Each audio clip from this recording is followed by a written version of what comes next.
caso, vai ser o nosso coordenador de pesquisa, o Paulo. Ele é estudante da graduação em medicina pela Universidade Fevale.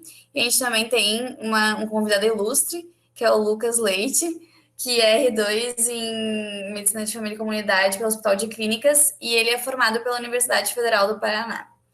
Então, sejam muito bem-vindos, espero que vocês aproveitem bastante o evento, e no final a gente abre, então, a discussão. Paulo, contigo. Obrigado, Camila.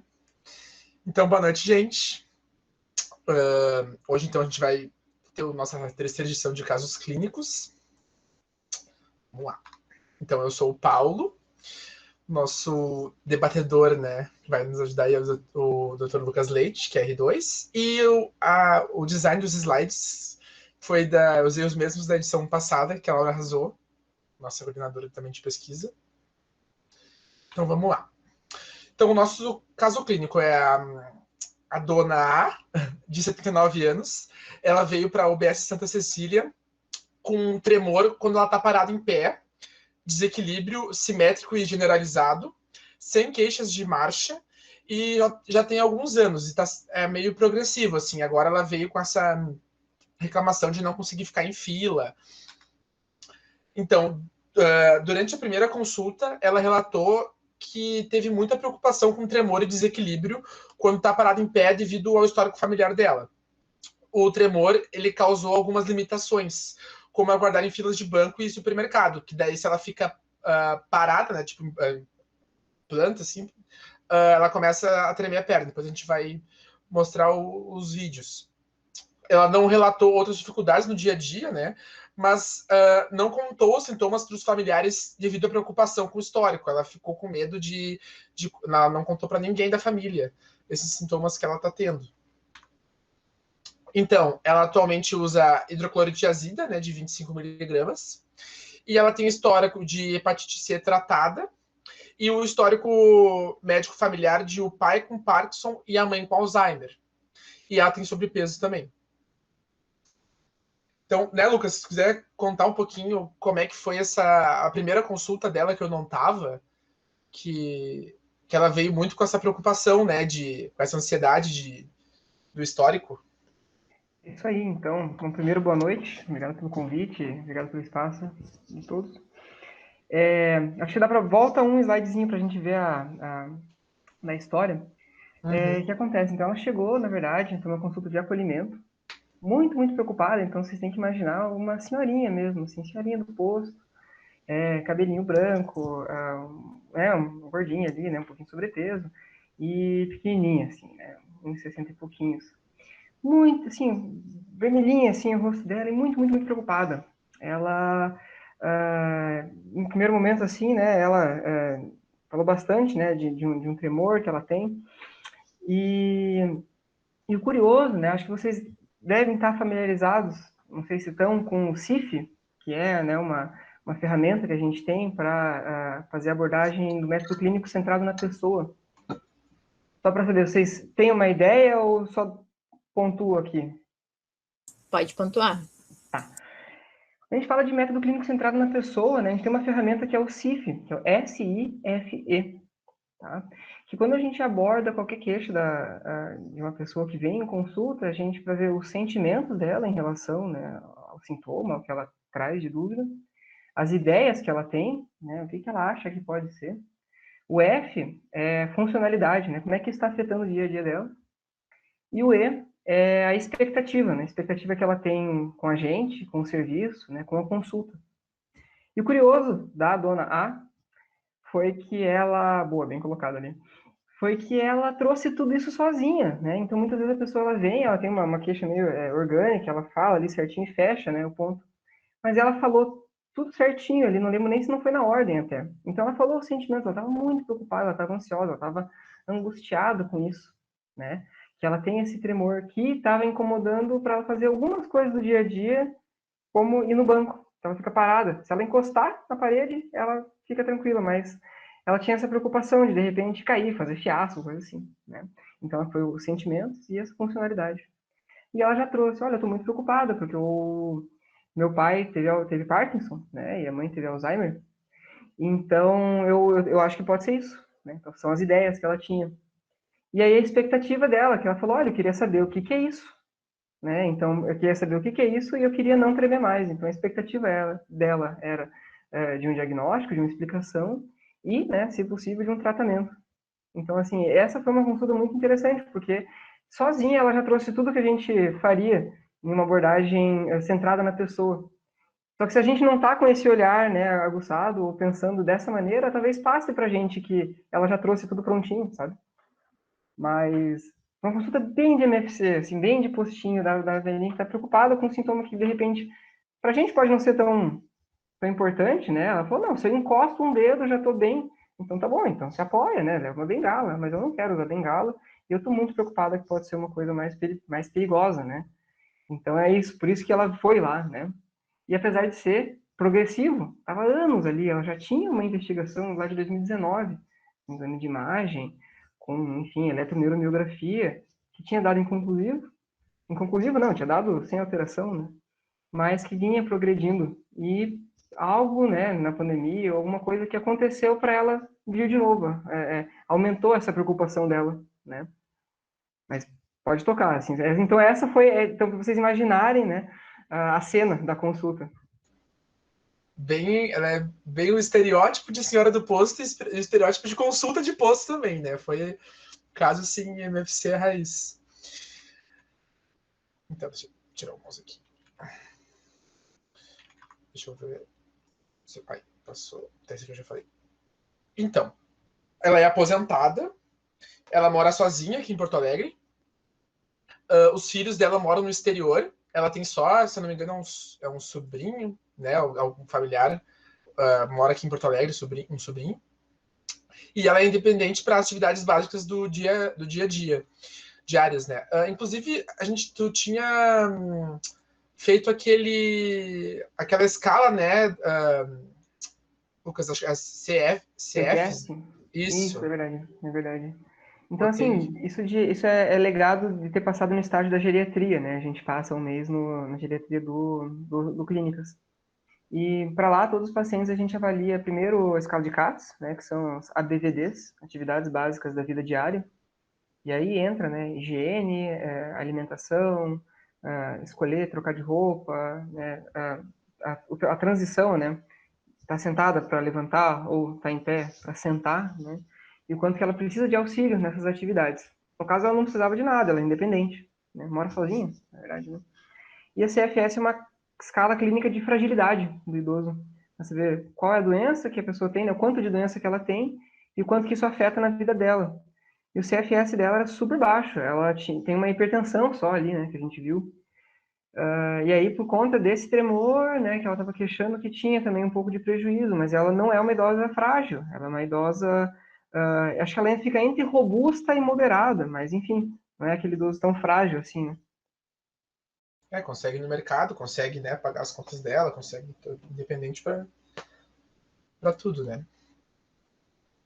Então, a pressão arterial dela na segunda consulta, eu e uma outra coordenadora, a Jéssica, a gente conseguiu participar de uma consulta dela, e daí a gente mediu a pressão dela tanto deitada quanto em pé.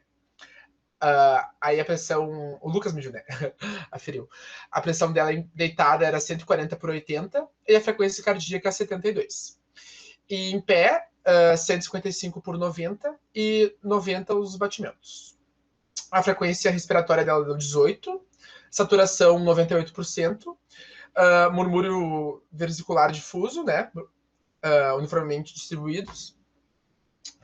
As bulhas normofonéticas, o ritmo cardíaco regular, 2 tempos, sem sopro, com ruídos hidroaéreos presentes, indolor à palpação e sem visceromegalias.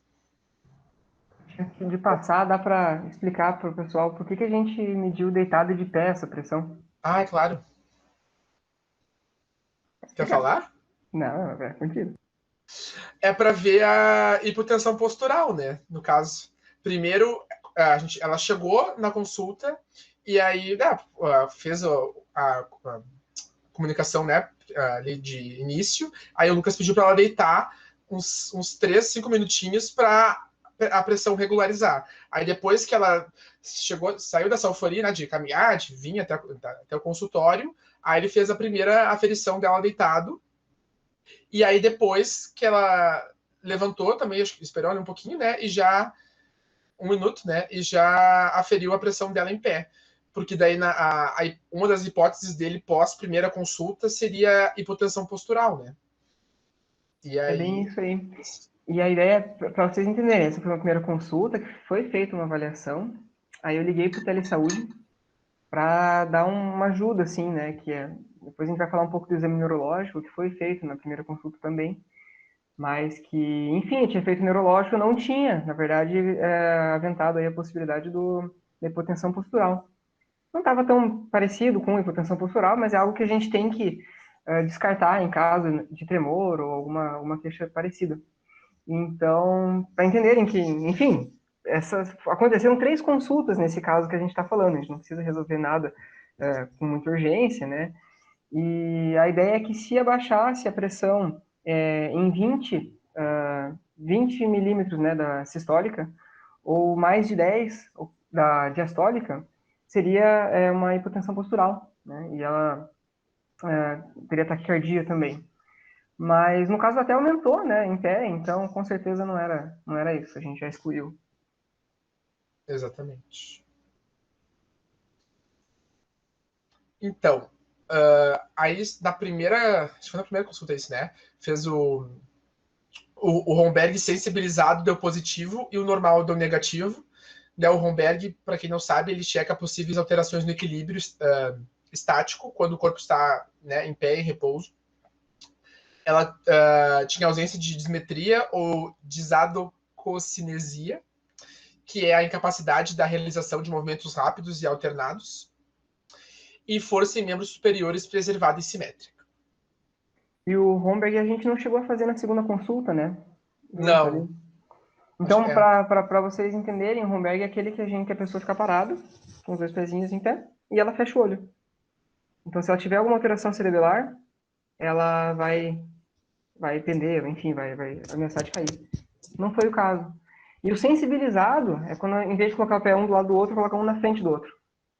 Só que esse aí, ela quase caiu antes de fechar o olho. Então, quando eu fui falar com a neurologia, falou, não é bem assim, é mais uma instabilidade postural ali que ela estava tendo mesmo, não necessariamente por conta, né, do cerebelo, não precisou fechar o olho. E a dismetria, né, quando a gente faz aquele exame do dedo no nariz e dedo na mão do examinador. Então a gente vai fazendo assim e vai mudando o dedo de lugar para o paciente buscar. E o paciente que vai ter dismetria, ele vai pegar o dedo na sua mão, no próprio nariz, e aí ele vai, e aí na hora de chegar no teu dedo ele procura, aí ele acha. E ela fazia bem certinho, então não teve dismetria. E a disdiadocinesia, esses movimentos rápidos e alternados, é fácil de avaliar fazendo, por exemplo, esse aí que o Paulo está fazendo, né? Então, para fazer ou abrir e fechar a mão várias vezes, ou em cima do colo, ela fazer assim. Então, alternar, né, a palma e o dorso da mão e ver se ela continua coordenada ou se tem alguma bagunça ali. Então, tudo certinho.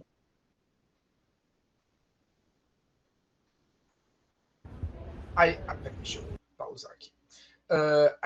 Aí era o objetivo ver a marcha, né? Se teria bradicinesia, rigidez, tremor e como é que seria a questão postural, né? Então aqui aí vamos deixar para o pessoal ver se tem alguma alteração. Não vamos falar se não tem. Tá. Vou rodar aqui então esse primeiro vídeo.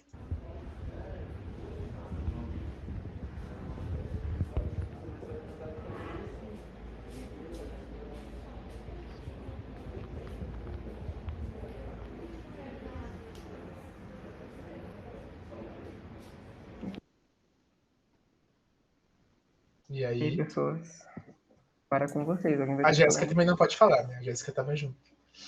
Ela parece que faz um apoio no pé direito, né? Assim, ó. Coloca o peso, parece. Eu não sei também se não é porque ela Pode falar. Não, mas é que agora na vinda até que não parou, mas antes ela parecia meio dura, assim, em relação aos braços, não se movimentam tão de acordo com o caminhar, mas às vezes é porque também alguém pediu pela caminhada e como ela tá pensando em caminhar, a pessoa fica prestando mais atenção e não é tão natural, assim. Mas achei meio estranho, assim, meio... Parece um robozinho, assim. Tem um Só dos que... joelhos. Desculpa, Camila. Tem um dos joelhos que ela não flete, eu acho que é o direito também. Ela tá pendurando a perna como se fosse um pêndulo. Olha, vai passando enquanto a gente vai É. passando.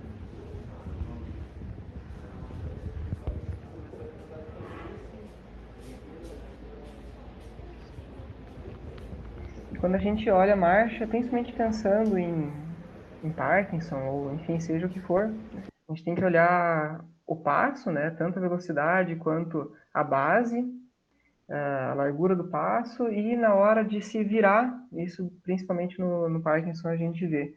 Vocês veem alguma alteração nisso, na base, no passo, na velocidade de se virar? Roda aí. Vai de novo, de novo.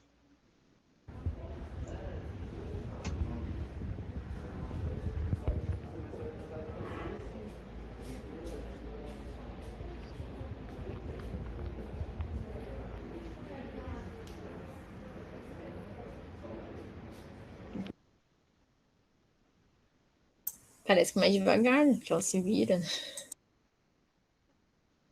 Mas acho que a base não sei, não notei diferença de velocidade de base, pareceu normal isso, essa parte.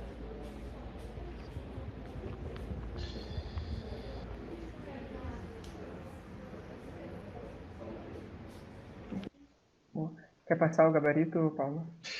Uma coisa que eu acho que, não sei se, não prestei atenção se alguém falou, acho que não, que eu percebi, que foi a primeira coisa que eu falei pro Lucas na hora, foi a questão da mão. Tem uma mão, acho que é a Betina, que a mão tava meio assim, ó, que isso pra mim é bem parkinsoniano, né, de ficar com uma mão meio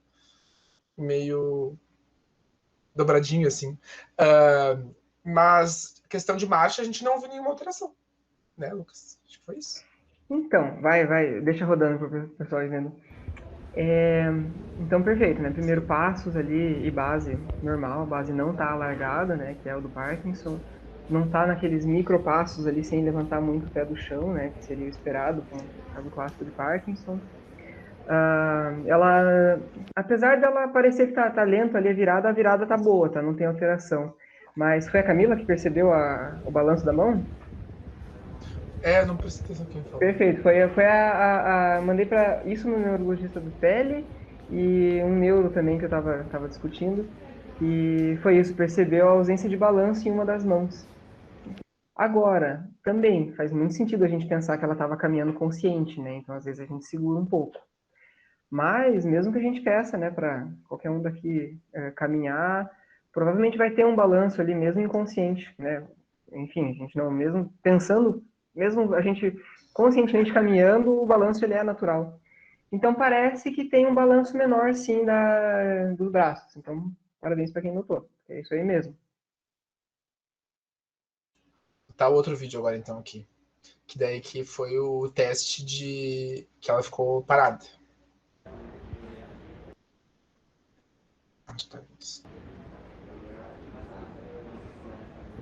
Sou eu ali atrás.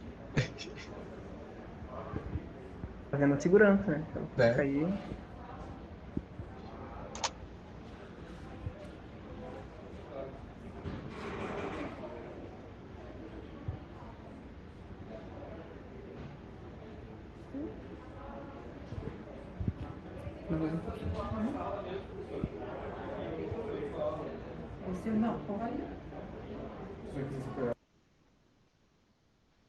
Conseguiram notar? E é bem... Se for botar no início e pular assim, ó, dá pra ver que é bem progressivo, assim, ó. No final ela já tá temendo mais fazendo essa comparação, ó.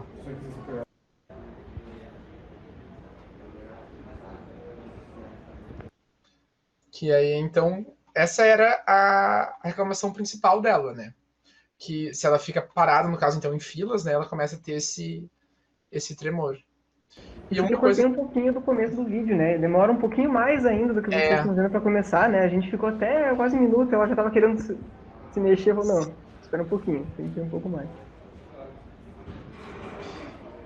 E dá para notar também, começa um pouco mais uma perna, assim, depois mas vai acaba indo para as duas.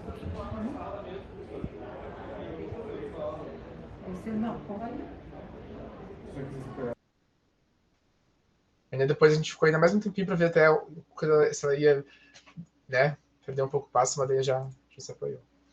Então, a conduta foi discutida com o Telesaúde, e aí, após essa consulta, então, eles aconselharam o Lucas para iniciar a primidona de 50 mg à noite, com um plano de aumento para 100 mg após 4 semanas. Cuidar com a sonolência, no caso do primidona, e encaminhar para neurologia com provável tremor de ortostase.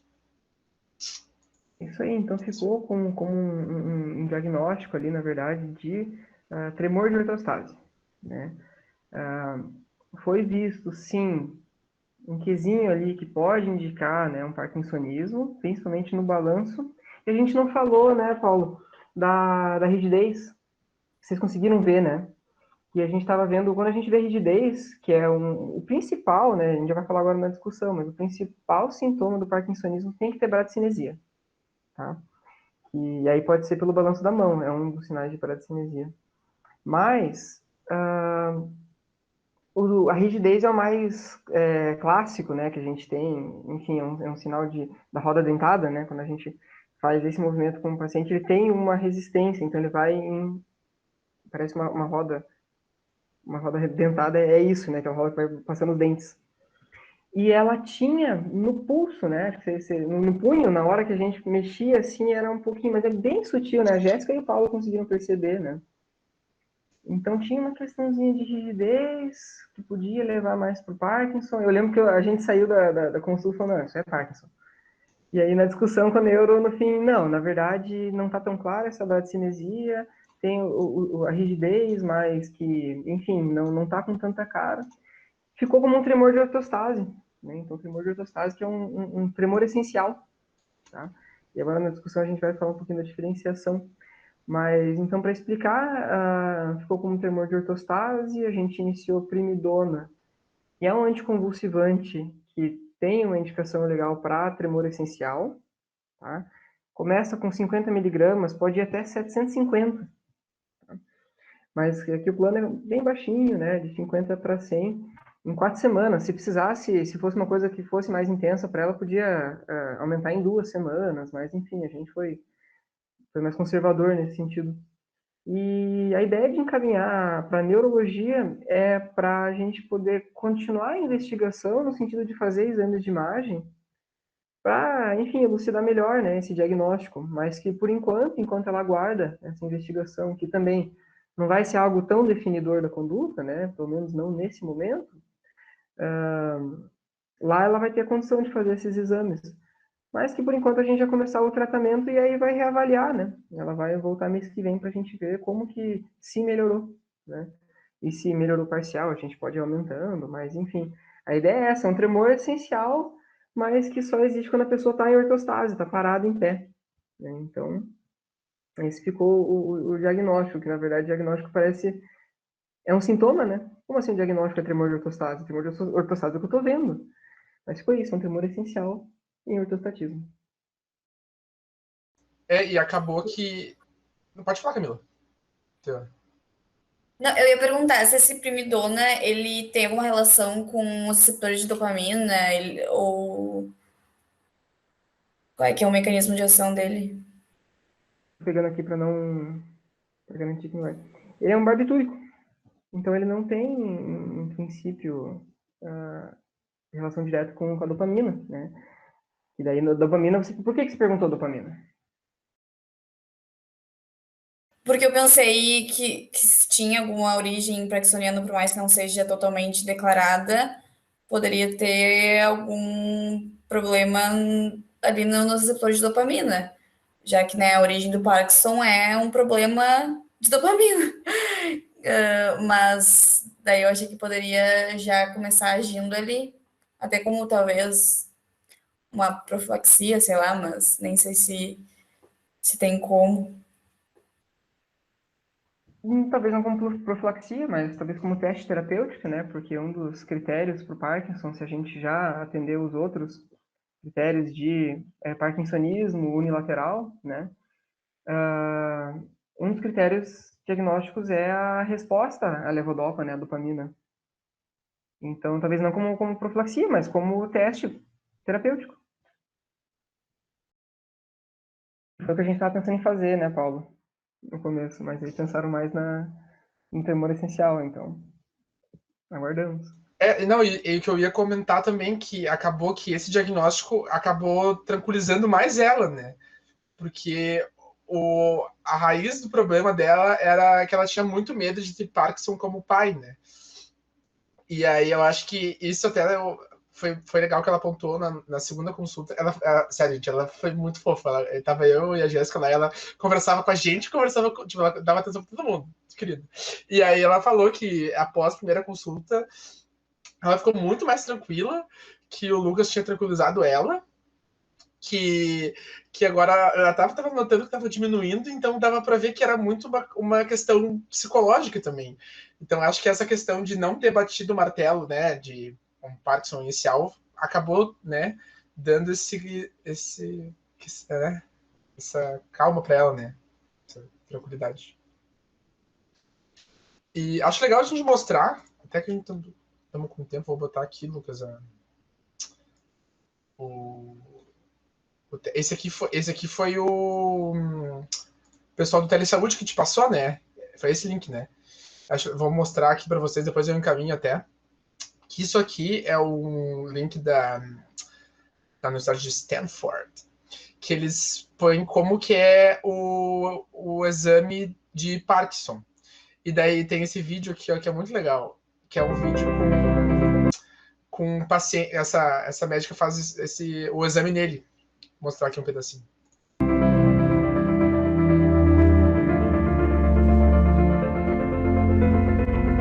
Dr. Kathleen Poston from the Department of Neurology here at Stanford University. I'm a Parkinson's disease specialist, and today we're going to be talking about approach to the Parkinson's disease exam. I'm here with my patient Larry, who has graciously agreed to be part of this teaching session. So today we're going to be talking about the approach to the Parkinson's disease exam. We're going to be focusing on the 4 primary elements of the exam. The first one is bradykinesia, and it's the first and most important because you have to have bradykinesia in order to give a diagnosis of Parkinsonism. The other 3 elements, rigidity, tremor, and gait and balance problems, also are very important, but you don't have to have them to make the diagnosis of Parkinsonism. The other 3 elements are important, bradykinesia, and one of those other 3. So we're going to... É isso que eu ia... Deixa eu só mostrar aqui. Tá aberto, deixa eu estar fechando o microfone. Que depois vai mostrar ali os exames que ele fez. A gente achou que ela poderia ter 1 mais 3. Por isso que até que a gente estava achando, né, Lucas, que seria o Parkinson. E daí, enfim, vamos mostrar aqui. Also are very important, but you don't have to have them to make the diagnosis of Parkinsonism. You have to have bradykinesia and one of those other 3. Gait and balance, para constar, é marcha, né, e balanço, equilíbrio. Down into their parts. We're going to be talking about the 4 main elements of the exam, but a 5th part of the exam is observation. And this is a really important piece because you want to look at all of the movements that are happening when the patient isn't performing the exams. This is when they're giving their history or you're asking questions. You're going to closely observe, are there spontaneous movements? Do they have normal eye blink? Are they fidgeting and crossing and uncrossing their legs? Are they using their hands to gesture? Do you see tremor coming out? Observation is just as important as the interactive parts of the exam, and it should start a mão que eu tinha comentado, ela ficava com a mão assim, não podia tremer, não tremava muito, não tremia, mas ela ficava com a mão assim. Again, this is the most important part to catch on the exam since it's required for the diagnosis. When you have patients do the rapid alternating movement, It's important to have them go both as big as they can with the movement and as fast as they can with the movement. If you don't give them those instructions, they might go really big but slow or really small but fast. You have to have them do both or you'll miss some subtle changes. You also want to look at the change in the movements. So do the movements get slower over time and do they get smaller over time? Which means you have to do enough of the movements to catch that. Usually 10 repetitions is enough. So I'm going to demonstrate that here with Larry. ponto ali. I want Ela perguntou se dá para dizer que o paciente tem faces marmóreas, né? Que é uma quando a gente não tem a expressão facial, né?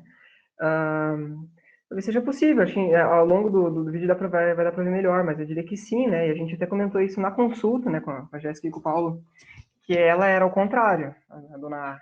Ela era muito expressiva e ela abria o olho e falava, e enfim, quando a gente tirou a máscara também. Então, sim, com certeza, é um ponto ali para olhar. you to follow my instructions. Tap your thumb and index finger as big as you can and as fast as you can.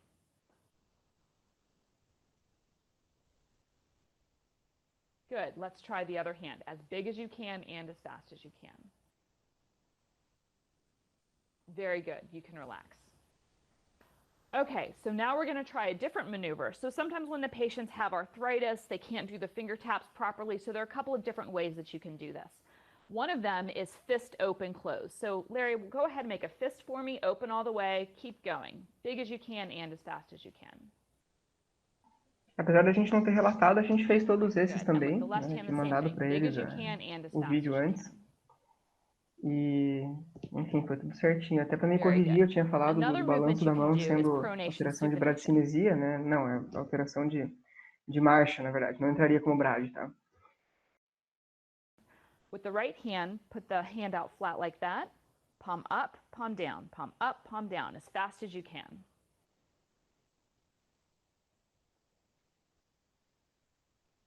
Good. The left hand, the same thing. Up, down, up, down. E até para perguntar de vocês, assim, a Jéssica aqui não falou ainda, mas ela estava presente, né? Mas assim, da abordagem, né? O que tinha sentido que era a principal questão dela, né? Claro, tinha a questão de não ter, de ter um medo de ter um diagnóstico mais grave, né? Mas vocês lembram o que a gente tinha comentado que foi talvez a principal questão assim da diferença da primeira para a segunda consulta? Fala aí, Jéssica, tu não falou até agora, pode falar. Que pressão. Mas eu acho que, não sei, eu fiquei pensando muito na questão do centrado da pessoa, da consulta mesmo, porque como ela vive sozinha, eu acho que ela estava necessitando de uma conversa e ela estava longe dos familiares também. Uma atenção, assim. E ela não contou para ninguém, né? Eu acho que o Paulo comentou que ela tinha medo de cair no meio da fila. Eu acho que é muito medo de deixar de ser funcional, né? Acho que até como a Jéssica comentou, como ela é sozinha, ela manter essa funcionalidade por mais tempo é muito importante para ela, porque ela até não tem uma pessoa para ela poder depender, porque tá todo mundo longe. Então, eu acho que essa ansiedade, esse medo é muito disso também. Eu achei muito fofo que ela falou assim, que ela não podia contar para as filhas, eu acho que ela tem, que moram fora, moram no exterior, porque senão elas iam só ficar preocupadas e não ia acontecer nada. Ela falou, mas eu tenho uma amiga que eu conto tudo. Então só ela sabe. Só ela sabe que eu tô tendo que eu vim aqui. Que eu não quis preocupar as minhas filhas. E é isso, é muito uma questão de abordagem, a gente saindo um pouquinho claro, focado na pessoa sempre, né, mas abrindo um pouquinho o leque e pensando na abordagem sistêmica, na abordagem de família, na abordagem do contexto da pessoa, dos amigos, né. Então, uma das perguntas que a gente pode fazer, assim, para pacientes, quando vão falar com a gente, que indiretamente vai ver rede de apoio, coisas assim, é perguntar. E, de novo, eu não perguntei isso, ela trouxe tudo perfeitinho, assim. Mas ela falou, perguntar, essa dor ou esse sintoma, quem que sabe desse sintoma? Tá, não, é meu companheiro, meu filho, etc. E aí talvez o mais importante é quem que não sabe dessa dor, sabe? Então é isso, assim, né? E não sabe por quê. Porque você não quis contar, você tem medo que aconteça alguma coisa, porque, enfim, talvez não fosse bem acolhida, ou fosse acolhida demais, né? No caso dela, não queria preocupar. Então isso é muito legal, assim, é uma pergunta que a gente, é uma ferramenta que a gente tem para também entender o contexto, quem que está junto contigo nessa questão, né? E aí, no caso, não tinha família, mas tem uma amiga ali que está junto, que sabe, né? Dessa questão dela.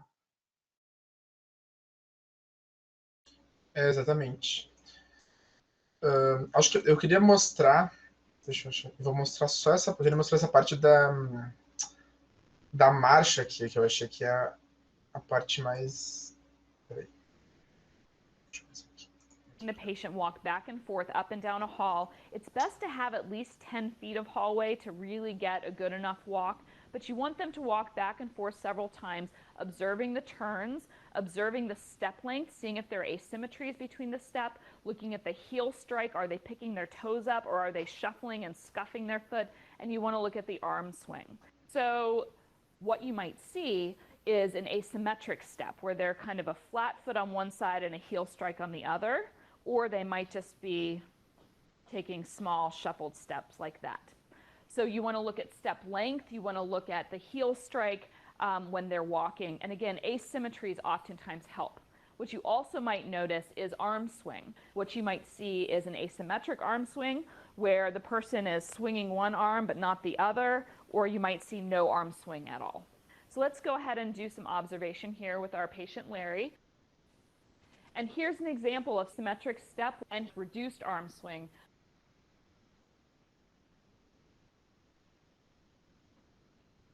Foi a Betina que tinha comentado do passo? And here's an example of Foi muito isso que eu achei que tinha visto, mas agora eu entendi que não era o que eu tinha pensado. Eu quis mostrar justamente para a gente diferenciar que ela não era. Ela tinha essa questão do braço, né? Que foi até o que o Betina e o Lucas falaram, né? Mas não era tão característico assim o andar, né? Quis mostrar para poder justamente diferenciar. some shuffles from Parkinson's. Mas aí agora depois eu mando esse link para vocês lerem e darem uma olhada no vídeo todos. Aí aqui, ó, só para mostrar de novo.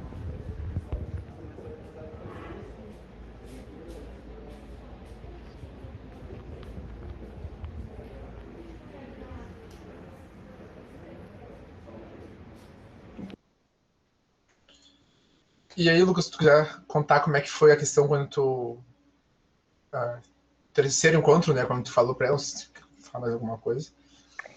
Então, antes até, eu queria complementar ali a resposta da Jéssica sobre a grande... Parecia que eu tinha combinado com a paciente, assim, sabe? Muito engraçado. De que... enfim, para ela falar como que ela tinha ficado depois da primeira consulta, né?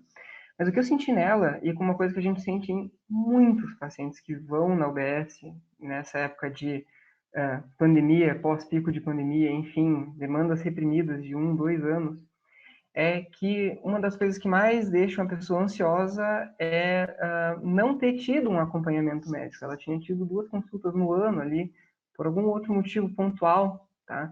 E então essa queixa dela estava adormecida ali desde 2019, de repente passando tempo sozinha, passando tempo, né, sem ter gente para conversar, ela começou a voltar esses medos e, enfim. Mas o principal ali parecia que ela estava segura depois que ela sabia que não, agora eu tenho um médico e é isso, sabe? Se precisar de alguma coisa eu posso ir lá falar. E a gente até sentiu assim, ela, não, eu já até tô bem, assim, ela não tinha mais aquela demanda de saber nem o que era e nem de tratar necessariamente farmacológico, sabe? Era mais a questão de ela voltar a ter um vínculo com o profissional, ela voltar a ter um vínculo com o serviço, né? E daí ela falou, não, beleza, de repente se eu caio em algum lugar, ou se alguma coisa acontece, enfim, agora eu sei para quem que eu vou falar, né?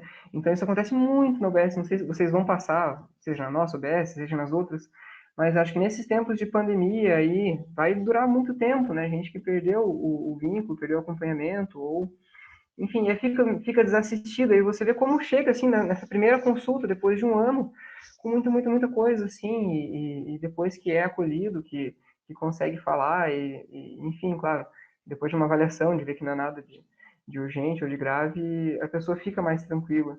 E ela não tem, por exemplo, uma urgência que você resolva também, tanto que isso aconteceu em 3 encontros, né?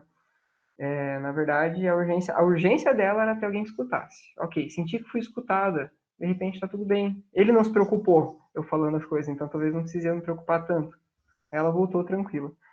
Mas a gente tinha um retorno de fato para dar para ela, né? Mas foi engraçado que a gente sentiu que, se a gente ficasse por isso, ela em parte ficaria bem satisfeita, assim, sabe? Ela já estava com a gente. Não sei se é as impressões que vocês tiveram também, o Paulo e a Jéssica, mas a gente comentou algo parecido, né? E aí na terceira consulta eu liguei para ela e falei, vamos conversar lá no posto. Por que conversar lá, né? A gente tem a CTL, tem a consulta remota, essa facilidade. Mas a questão é que dar um diagnóstico é uma coisa importante, né? É algo que precisa de um olhar. Idealmente a gente vai fazer isso frente a frente a pessoa. Dificilmente a gente vai dar um diagnóstico por telefone. Não é legal, seja qual for, sabe? Seja de uma hipertensão que dá para tratar simples, entre aspas, aí, com um antihipertensivo, ou seja o que for. O diagnóstico muda a vida da pessoa, né? Eu brinco assim com os pacientes que previamente ígido e agora aparece uma doença, você não vai mais poder falar que não tem nada, entende? Isso vai mudar todo o acompanhamento a partir dali. E um diagnóstico é um momento importante. Então, se você der um diagnóstico ali, osteoporose, hipertensão, diabetes, e a pessoa saiu do mesmo jeito que entrou, veja se ela entendeu mesmo, assim, o que aconteceu, ou se ela, sabe, captou, tem mais coisas para questionar, ou se ela quer trazer isso num outro momento. Então, porque é um momento importante, valorizem isso, né? E façam o paciente valorizar também, sabe? Isso é muito importante. Então, eu chamei ela para ir lá no posto, para a gente sentar e conversar rapidinho. E a notícia que ela queria saber, na verdade, a demanda era que não era Parkinson, né? Mas mesmo que fosse, a gente ia falar com a mesma tranquilidade. E que era um tremor de ortostase, ela pediu para eu anotar, para escrever, assim, para ela poder saber o que era, enfim, eu pesquisar. Mas ela pediu para anotar no papelzinho o que ela tinha, um tremor de ortostase, que quer dizer um tremor quando a senhora fica em pé, né? E até aí a gente já sabia, né? Ela, não, é verdade, é verdade. Mas que o importante era a negativa, né? E que não tinha nenhum sinal focal, né, neurológico, que não tinha nada para a gente pensar em um AVC ou, enfim, qualquer outra questão. Conversei com ela, dei o plano terapêutico para a gente começar a primidona e depois reavaliar em um mês. Então, daqui 2 ou 3 semanas eu vou ligar para ela. Aí sim, né, para acompanhar não tem problema nenhum você fazer por telemedicina, por consulta remota. E o plano vai ser esse, ela vai me contar daí o quanto que melhorou. 50 miligramas, pelo que eu conversei, é subdose, tá? Não é algo que geralmente resolve. Mas se, porventura, né, daqui a pouco já resolveu e fica com 50 miligramas, né? Mas a gente vai conversar de novo, ver como é que ela ficou. Então, foi uma consulta em 3 momentos, né? Com apoio, apoio do telesaúde, da neurologia, apoio depois da primeira consulta eu falar para ela, vou estudar. Semana que vem volta aqui que a gente conversa de novo, né? Então, uma consulta que aconteceu ao longo de 3 semanas e que estava tudo bem para ela também, né? Então, até dou o retorno para vocês depois que ela voltasse, ela melhorou, enfim, né? Acho que é isso, então. Eu não entendi ali no começo por que ela estava usando o diurético. Ela tinha uma hipertensão. E bem controlada também. Pois a gente tava com aquela suspeita de hipotensão postural, né? Talvez poderia ser um pouco do tremor. Até a gente perguntou se ela tinha uma visão turva, e daí o Lucas fez a aferição deitado em pé e acabou descartando e que tá bem, bem controlada a pressão dela, né? Até nessas medições acho que tava 142, 145, enfim, nessa não tava, tá? Mas assim, quando a gente fez ela certinho, sentado, padrão, tava ok. E acho que uma coisa que faltou, assim, a gente falar até da parte um pouco mais técnica, né, do tremor, tremor do Parkinson, como vocês viram no vídeo, é um tremor de repouso, né, um tremor quando tava lá a mão do paciente no colo, tava tremendo. E o tremor essencial é um tremor de intenção, né? Um tremor quando a gente vai fazer alguma coisa, vai pegar uma xícara de café, vai usar a musculatura da postura, né? Quando está em pé. Então, por isso que o tremor dela é um tremor essencial, um tremor de intenção. Mesmo que ela esteja parada, o músculo está funcionando ali, né? Então, não é de repouso.